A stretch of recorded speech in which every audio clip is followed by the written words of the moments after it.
नवी मुंबईतील बेलापूर येथील ध्रुवतारा जेटीवर दिनांक 27 सप्टेंबर रोजी सकाळी एक अत्यंत भीषण अपघात घडला।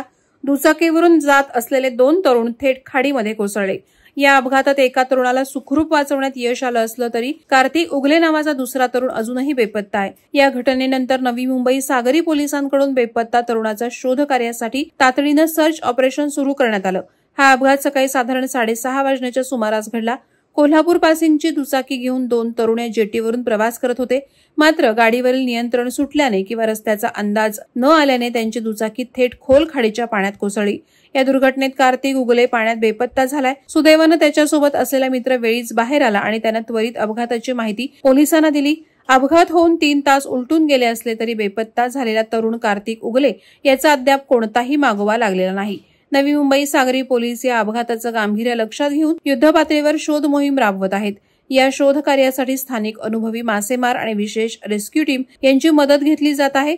मात्र खाडीतील पाण्याचा प्रवाह आणि गाळामुळे शोध कार्यात अडथळे येत आहेत। सुदैवानं बेलापूरची ही ध्रुवतारा जेट्टी अपघातांसाठी ब्लॅक स्पॉट बनली आहे। या परिसरात यापूर्वीही अशाच प्रकारचे अपघात घडल्याचं निदर्शनास आलं।